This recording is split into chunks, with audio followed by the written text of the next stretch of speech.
மக்கள் எந்த நேரம் 24 மணி நேரத்தில் 20 மணி நேரம் உழைக்கக்கூடியவர். அவர் வழியில் நாங்கள்லாம் மக்கள் பணியாற்றிகிட்டு இருக்கோம். சில பேர் என்னென்னு கேட்டிங்கன்னா உங்கள் மூலிமா விளம்பரத்தை தேடக்கூடியவங்க. உங்கள் மூலியமான நீங்கள் எடுத்துக்க புரிஞ்சுக்கிங்கன்னு நினைக்கிறேன். உங்கள் மூலிமா ஏதாவது கொடுத்தா லைவ் போட்டுறீங்க. உங்கள் லைவ் எடுத்து ஃபேஸ்புக்லேயும் ட்விட்டர்லேயும் வாட்ஸ்அப் குரூப்லேயும் கட் பண்ணி எடிட் பண்ணி அதை அவங்களுடைய வசதிக்கு தகுந்த மாதிரி பயன்படுத்தி இருக்கிற மாதிரி காட்டாங்க. நான் ஒரே ஒரு நாள் கேட்டேன், இங்கே விட்டு தான் கேட்டேன்னு நினைக்கிறேன், கோயம்புத்தூரில் தான் கேட்டேன். பிஜேபியினுடைய உறுப்பினர் எண்ணிக்கை என்ன?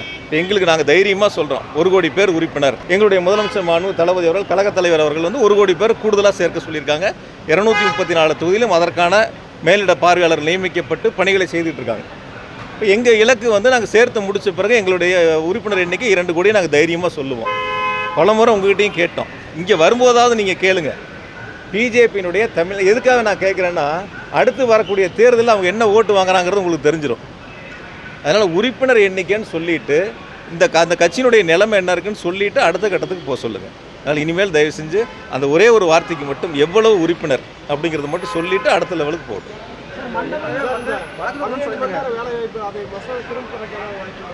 இன்றைக்கி காலையில் கூட இருக்குது. இன்றைக்கி மாலையில் வந்து அரசின் சார்பில் பேச்சுவார்த்தை இருக்கிறது. அதற்கு பிறகு முடிவெடுப்பார்கள்.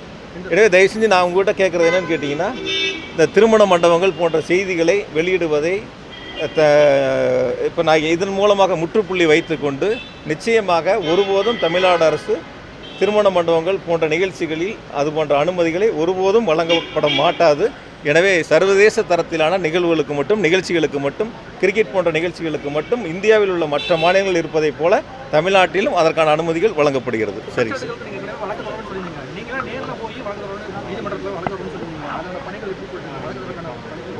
ஏற்கனவே வந்து சில வழக்குகள் வந்து சொன்னதில் சில வழக்குகள்லாம் தாக்கல் செய்யப்பட்டு நீங்கள் பார்த்துருப்பீங்க.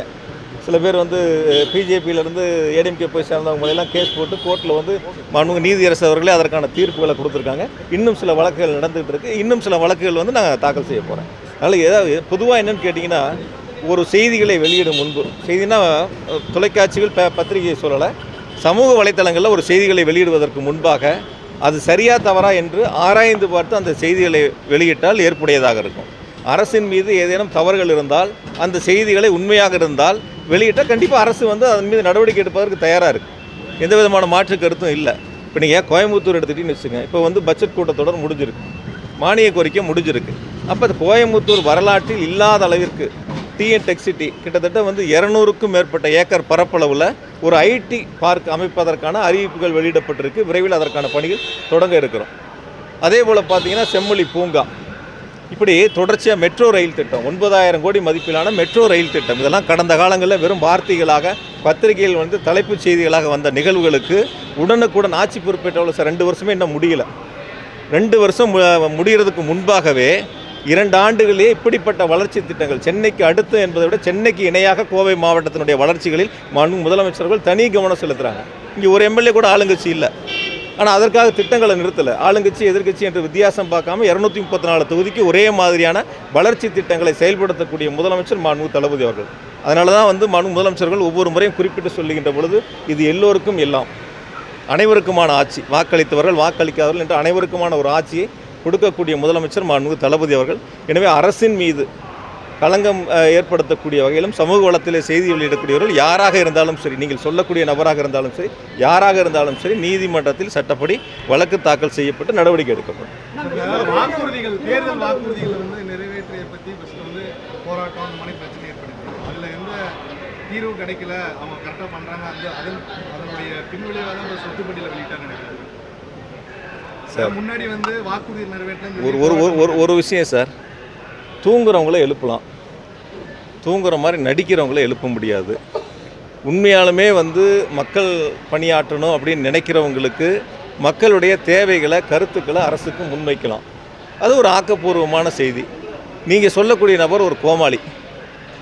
அந்த கோமாளிக்கான கேள்விகளுக்கு நீங்களும் என்னென்னு கேட்டிங்கன்னா, அதுக்கான அவங்க சொல்லக்கூடிய கருத்துக்களுக்கு நீங்கள் யாராவது ஒருத்தர் அந்த இடத்துல என்ன சொல்லியிருக்கணும், சார் நீங்கள் வந்து எங்களை கேள்வி கேட்கக்கூடாதுன்னு சொல்கிறீங்க. அப்போ என்ன பண்ணோம், நீங்களே ஒரு வீடியோ ரெக்கார்ட் பண்ணி எங்கள் ஆஃபீஸ் எல்லாத்துக்கும் மெயில் போட்டுருங்க, ஏன் எங்கள் நேரத்தை வீணடிக்கிறீங்க, நான் இன்னும் 2 செய்தி சேகரிக்க போகமுடியலன்னு யாராவது ஒருத்தர் சொல்லியிருக்கலாம். ஆனால் யாருமே அதை சொல்கிறதுக்கு யோசிக்கிறீங்க. இப்போ நான் பேட்டின்னு சொன்னால் நேராக கொடுக்குறேன், நீங்கள் கேள்வி கேட்குறீங்க, நான் பதில் சொல்கிறேன். எது ரிலீஸ் பண்ணாலும் அதுக்கு ஒரு கேள்வி இருக்கணும்ல. என்ன இருக்குது, அதாவது 2 பட்டியலுக்கு என்ன வித்தியாசம், ஏன் வந்து இப்படி மாற்றி பேசுனீங்க அப்படின்னு சொல்லிட்டு நான் ஒன்று தான் கேட்டேன். நான் ரஃபேல் வாட்ச் பில்லை கொடுங்கன்னு கேட்டேன், துண்டு சீட்டாக கேட்டேன். இப்போ பெட்டிக்கடையில் மளிகை கடைக்கு போனீங்கன்னு வச்சுங்களேன், பேப்பர் பழைய வேஸ்ட் பேப்பர்லாம் எடுத்து 1 சைடு பேப்பர்லாம் எடுத்து அதில் எழுதுவாங்க. அது மாதிரி ஒன்று துண்டு சீட்டாக கேட்டேன் நான். அது பில்லா சார்? அது பில்லான்னு கேட்குறேன் நான். இப்போ நீங்கள் செல்ஃபோன் வாங்கி கையில் வச்சுருக்கிறீங்க, வாட்ச் கட்டிருக்கீங்க, இதெல்லாம் எப்போ வாங்கணும், எங்கே வாங்கணும், எந்த கடையில் வாங்கணும், நமக்கு மறந்து போயிருமான்னு கேட்குறேன் நான். ட்ரெஸ்ஸு கூட நிறையா ட்ரெஸ் இருக்கும், நம்ம மறந்துருப்போம், எந்த கடையில் எடுத்தோம் எப்போ எடுத்தோன்னு தெரியாது. பட் வாட்சோ செல்லோ இந்த மாதிரி முக்கியமாக இருக்கிறது எல்லாமே நமக்கு ஞாபகத்தில் இருக்கக்கூடிய பொருள். அப்படியே கிஃப்ட் கொடுத்தா கூட யார் கொடுத்தாங்கிற வரைக்கும் நமக்கு தெரியும். அப்போ நாள் கேள்வி கேட்கும் போதே இது வந்து இல்லை சேரலாத மூலிமா எனக்கு வந்தது அப்படின்னு சொல்லியிருந்தால் அது ஒரு ஏற்புடையது. அதெல்லாம் தயார் பண்ணுறதுக்கு ஒரு 4-5 மாதம் 5-6 மாதம் அவகாசம் எடுத்துக்கிட்டு யார் வாங்கியிருக்கான்னு அதெல்லாம் தேடி பிடிச்சி எடுத்து அவரை நண்பராக்கி அவர் மூலிமா அவர் எனக்கு கொடுத்தாரு அப்படின்னு சொல்லலை. சரி, நான் இன்னொன்று கேட்குறேன், அன்னைக்கு தேதியில் 2 லட்ச ரூபா கேஷ் எடுத்துருக்கணும்ல, அக்கௌண்ட்டில் எடுத்துருக்கணுமா இல்லையா? 2 லட்ச ரூபாய்க்கு மேலே பணம் கொடுக்கக்கூடாதுல்ல, அந்த சட்டம் போட்டது யார்? 2 லட்ச ரூபாய்க்கு மேலே பணம் கேஷ் கொடுக்கக்கூடாதுன்னு சொன்னது யார்? அப்போ யார் அதை மீறா? எப்படி கொடுக்குறாங்கன்னு கேட்குறேன் நான். அது எனக்கு புரியல சார். நீங்கள் ஒரு 3 லட்ச ரூபாய்க்கு வாங்குற வாட்ச் எதுக்கு 2 லட்ச ரூபாய்க்கு கொடுக்குறாங்க? எப்படி கம்மியாக கொடுப்பாங்களான்னு கேட்குறேன் நான். அதிக விலை கொடுத்து வாங்கிட்டு கம்மியான விலை கொடுப்பாங்களான்னு கேட்குறேன் நான். ஒரு பொய்யை மறைக்கிறதுக்கு 1000 பொய்களை சொல்லி நாட்டு மக்களை ஏமாற்றுகின்ற முயற்சியில் ஈடுபட்டிருக்கின்றார்கள். ஒருபோதும் அவர்கள் எண்ணம் எடுபடாது, ஒருபோதும் அவர்கள் எண்ணம் பலிக்காது. தமிழ்நாட்டை பொறுத்தவரை முதலமைச்சர்கள் ஒரு சிறப்பான ஆட்சி, நல்லாட்சியை நடத்தி கொண்டிருக்கின்றார்கள். மக்களுக்கான ஆட்சி, மக்கள் விரும்புகின்ற ஆட்சியை முதலமைச்சர்கள் நடத்தி கொண்டிருக்கின்றார்கள். எனவே இந்த பொய் குற்றச்சாட்டுகள், உண்மைக்கு மாறான குற்றச்சாட்டுகள் ஒருபோதும் எடுபடாது. இல்லை, அதுதான் நான் என்ன சொல்கிறேன்னா, எந்த இடங்கள்லையும் அது போன்ற அனுமதிகள் வழங்கப்பட மாட்டாது. அதனால் நீங்கள் அதில் ரொம்ப தெளிவாக இருக்கலாம். உறுதியான அந்த துறையை எங்கிட்ட தானே முதலமைச்சர் கொடுத்துருக்காங்க. அதனால் ஒருபோதும் அதற்கான அனுமதி வழங்கப்பட மாட்டாது. நக்கீரன் டிவிக்கு சப்ஸ்கிரைப் செய்யுங்கள். உங்கள் ஆதரவே எங்கள் பலம். ஆசிரியர்களுக்கு நண்பனாகவும் மாணவர்களுக்கு ஆசானாகவும் திகழும் தேர்வு வழிகாட்டி. ஒவ்வொரு பாடத்திற்கும் அனுபவமிக்க ஆசிரியர்களின் துல்லியமான தெளிவான விடைகள். CNC இருக்கு, தேர்வு பயம் எதற்கு? இது தீரன் பப்ளிஷிங் ஹவுஸ் விற்பனை வெளியீடு.